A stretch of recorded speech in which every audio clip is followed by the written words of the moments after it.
quotes from past live streams to prove it. The court resurfaced clips of Graham saying, "I did not tell anybody I was a reporter. I ain't never told you I went to school for journalism." You don't need to be a journalist to give an opinion. To make it worse, Gramz had also admitted to not knowing anything about the ethics or processes of being a reporter. Because of this, Megan's legal team argues this proves Gramz was just spreading opinions, allegedly influenced by Tory Lanez. This ruling means Gramz can't hide behind journalistic protections in court. The whole lawsuit started because Megan accused Gramz of spreading falsehoods about the Tory Lanez shooting trial. Now, with her own words used against her, "Did not tell anybody I was a reporter. I ain't never told you," quotes from past live streams to prove it. The court resurfaced clips of Graham saying, "I did not tell anybody I was a reporter. I ain't never told you I went to school for journalism." You don't need to be a journalist to give an opinion. To make it worse, Gramz had also admitted to not knowing anything about the ethics or processes of being a reporter. Because of this, Megan's legal team argues this proves Gramz was just spreading opinions, allegedly influenced by Tory Lanez. This ruling means Gramz can't hide behind journalistic protections in court. The whole lawsuit started because Megan accused Gramz of spreading falsehoods about the Tory Lanez shooting trial. Now, with her own words used against her, things are looking bleak for Gramz as the trial begins. And then use Gramz's own quotes from past.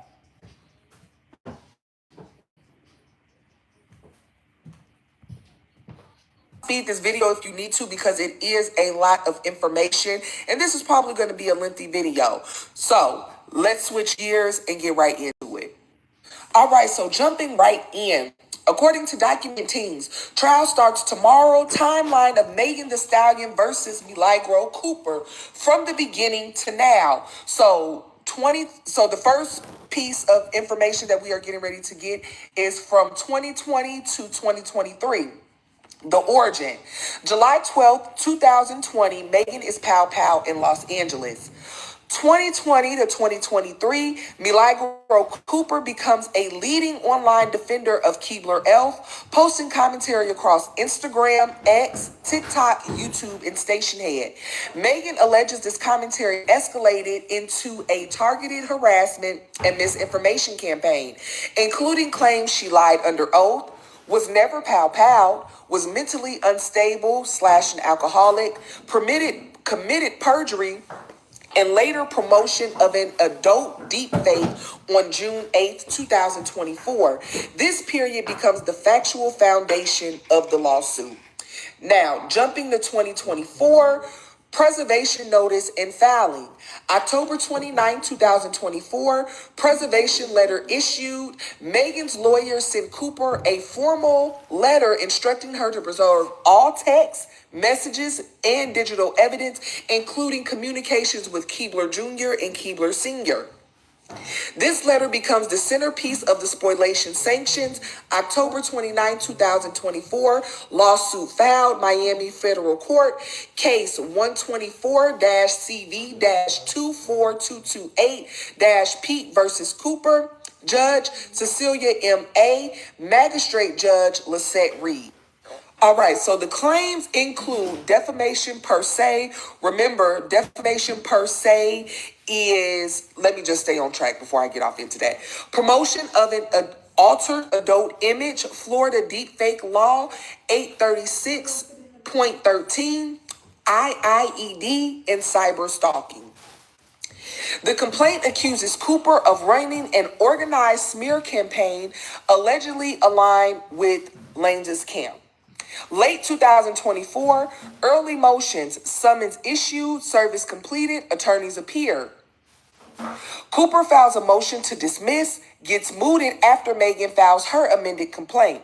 Mediation set for March 10, 2025. Early 2025, amended complaints and judge says claims stand. Early 2025, second amended complaint filed. More detail added about accusations of perjury, statements about mental incapacity and alcoholism, the alleged deepfake adult video, Cooper boosted via likes on X and Stationhead show. Communications with Keebler Jr. and Sr. Judge A denies dismissal. Key holding. Cooper is not a media defendant. Calling someone a perjurer or mentally incompetent is defamation per se on its face. All 4 claims survive. The case moves forward toward trial. June 2025, gag order. Magistrate Judge Reed issues a gag order. Neither Megan nor Cooper may publicly comment about the case, which is why, again, Megan don't say nothing on mine, but that's why that bitch has been quiet. Designed to contain the information because the lawsuit itself centers on online harassment. This is why both parties go quiet on social media. Summer 2025 discovery battles. Megan's team pushes for phone data, text, WhatsApp messages, metadata, any communications with Keebler Sr. or Jr. Cooper misses deadlines and Megan moves for sanctions. July 25th, 2025, $5,000 sanction. Judge orders Cooper to pay Megan's legal fees for forcing compliance with text message discovery. Fall 2025, spoliation bombshell. This is the turning point of the case. Evidence presented. Cooper deleted thousands of messages after the October 29th preservation letter. She removed WhatsApp entirely. Digital forensics trace mass deletion events. Missing messages likely involved communications with Lanes and Sunstar. Court finds bad faith. October 25th, 2025, spoliation sanctions granted. Magistrate Judge Reed orders. And y'all, I'm going to actually stop right here because I don't like when my videos do push that 10-minute mark. So we are going to go ahead and take a pause right here. Part 2 will be following shortly after, so please stay tuned. Again, this is a timeline of the events that basically led to the defamation lawsuit. Stay tuned. I will be back. Speed this video if you need to because it is a lot of information and this is probably going to be a lengthy video. So let's switch gears.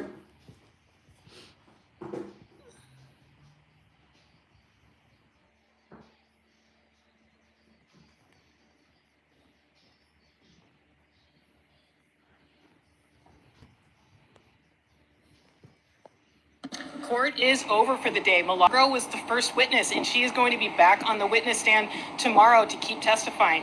We haven't gotten to cross-examination yet, but it's actually Megan's lawyer who's questioning Milagro right now.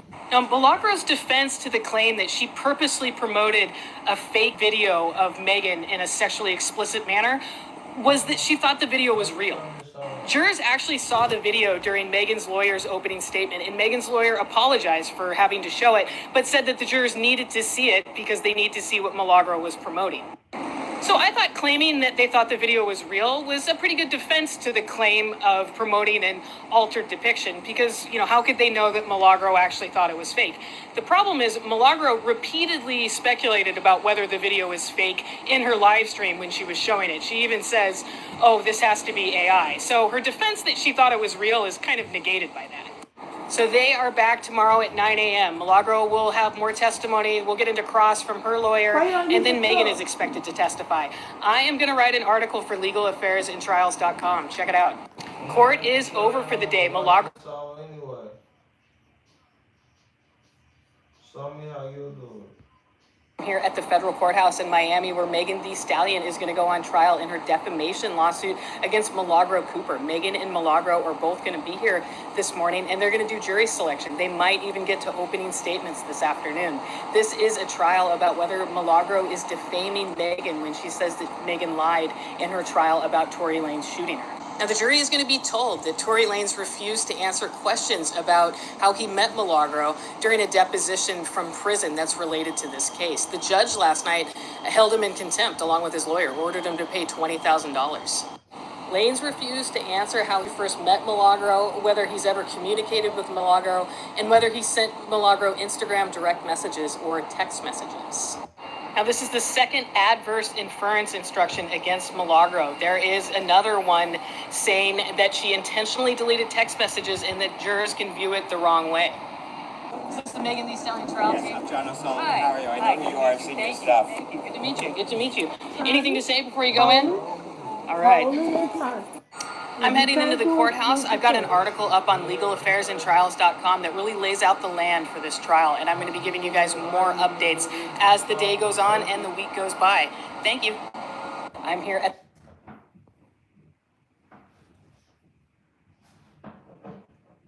jury has been seated in the trial over Megan Thee Stallion's defamation lawsuit against Milagro Gramz, and opening statements are going to happen in just a few minutes. And we've got a jury of 9. That's 5 men and 4 women. 1 black man, 1 black woman. The black man is a teacher who described himself as a disciplinarian. There were a few prospective jurors that said they'd heard of Megan Thee Stallion, had opinions about her, and also had opinions about Tory Lanez or the trial where he was convicted of shooting her. So they were struck from the pool for cause. We never heard their opinions, or they never really got into it. Ask about possible defense witnesses. Milagro's lawyer mentioned Livingston Allen, who would be DJ Academics. Jurors are already going to see deposition excerpts from him. So I'm headed into the courthouse now. I'll have more updates as soon as it gets out. And subscribe to my Substack, legalaffairsandtrials.com. Look for me on all the platforms. I'm trying to get you guys all updated across them. Miami Federal Courthouse is probably one of the coolest courthouses that I've seen.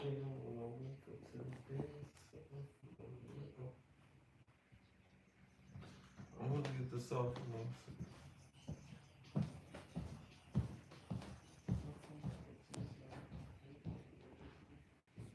Milagro Gramz is facing this defamation lawsuit. Megan Thee Stallion is accusing her of working with Tory Lanez to run, quote, a targeted and coordinated campaign to harass, intimidate, and defame her. She and her team argue that Cooper has been an online rumor mill churning out falsehoods to her tens of thousands of followers. Cooper, though, she has denied any wrongdoing. She also previously filed a motion to dismiss this lawsuit, Kira.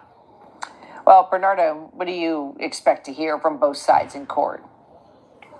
So in terms of Megan Thee Stallion, she's claiming 4 claims, having to deal with defamation, having to deal with promotion of an altered sexual depiction, having to deal with intentional infliction of emotional distress, as well as cybersecurity. But what you're going to hear from Megan Thee Stallion, you're going to hear about all these posts that this woman posted about her, how she would claim that she committed perjury, about lying about that the gun went missing when it was actually in police custody. But what you're going to hear also is all the attempts of Milagro Cooper, especially having to deal with deleting her WhatsApp messages as well as text messages with conversations between her and Tory Lanez. Now, of course, Milagro Cooper, what she's saying is that, look, this is free speech. I'm able to speak about this. Megan Thee Stallion, she's a public figure. There was no malice. I was just reporting my opinion. So this is going to be a battle in the courtroom, but I think ultimately Megan Thee Stallion is going to prevail because while there's freedom of speech, there's no freedom of accountability.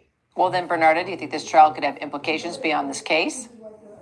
Oh, absolutely. I think this is going to send a huge message to influencers, to content creators, to bloggers, that there has to be some sense of integrity of when you're making these reports, especially when you're talking about damaging a person's personality, as well as in terms of what they do and how they appear in public. But also, I think for those influencers that have the thousands of people that are following them, this is going to have a message that you just can't spill out whatever your opinion is, that there has to be some integrity and some truth to how you are making reports about things happening in the public view.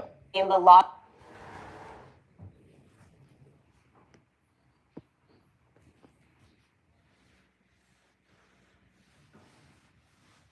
Stallion, she's filed a federal defamation lawsuit against Milagro Cooper.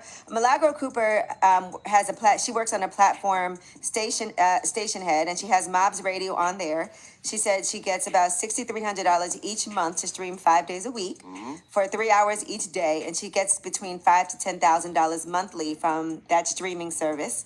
I see Navy's head like, maybe I should try that. Nah, That's what people are thinking right now. was in the ground floor with Station Head when they first launched. Oh, So I know yeah? those people. Yeah. Shout out Ryan Starr. Those are my guys. Okay, not a bad idea. Well, Megan Thee Stallion has 4 claims against her: defamation, promotion of an altered sexual depiction, intentional infliction of emotional distress, and cyber stalking.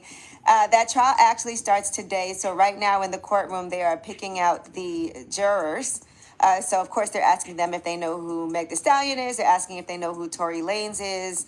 And so this all has to do with, Tory Lanez is serving 10 years in prison Yeah. after he was convicted of first-degree assault with a firearm. But the allegations are that Milagro was getting paid to basically put out these untrue stories. Yeah, I heard about that. Definitely, and as a member of the media, I always feel like, freedom of speech is definitely something I stand for, but definitely not freedom of consequences, right? Like, if you're going to be out there putting out stories that may not be accurate or may not be true, is definitely causing friction between somebody who's going through it, then, you might get sued. It happens. Right. And I think what Milagro was saying was that she's not a journalist. But then Can't play those games. Yeah. No, we can't play the I'm not a journalist game when it's convenient, yeah. Exactly, especially when you're in media.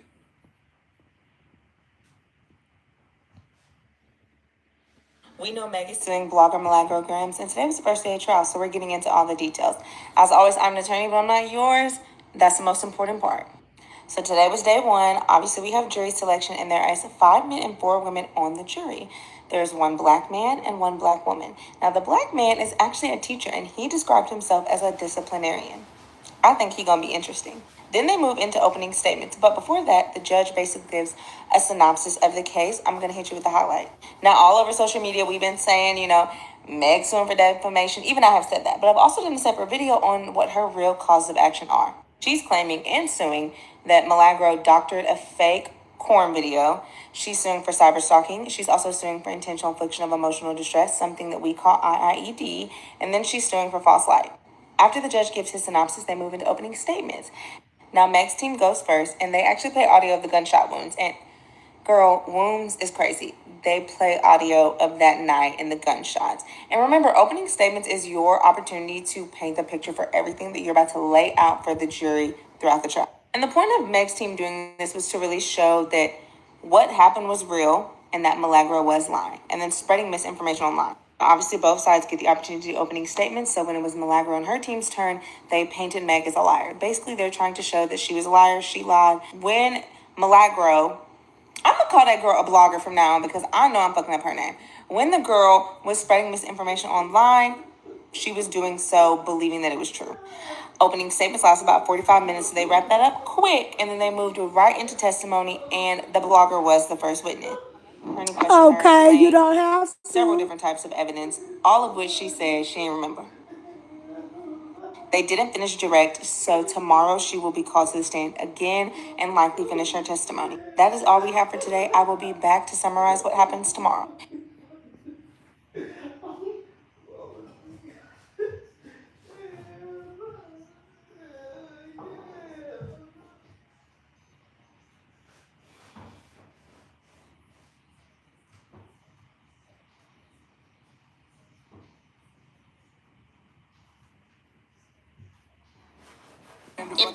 That's the only thing that would make sense. It's so messed up that she would name him as a shooter when she didn't actually see who shot her. That's the only thing that would make sense. It's so messed up that she would name him as.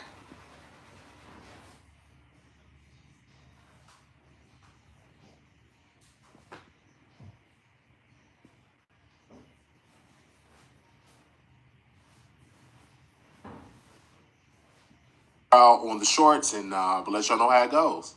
Trial on.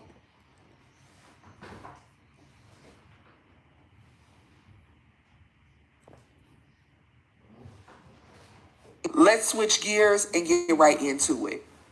All right, so jump.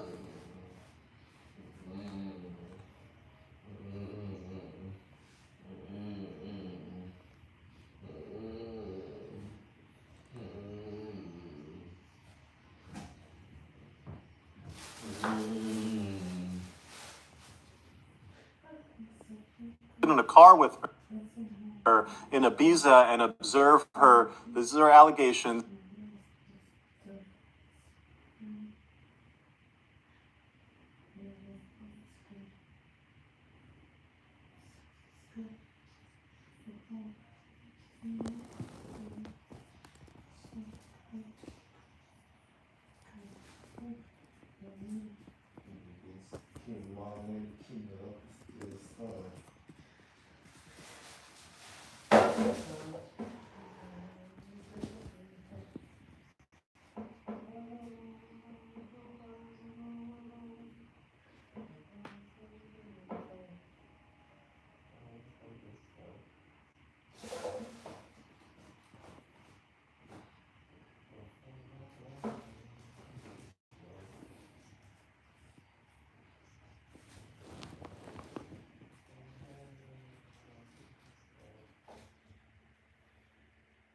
Milagro is now being sued for SA, exploitation, and invasion of privacy for some things that allegedly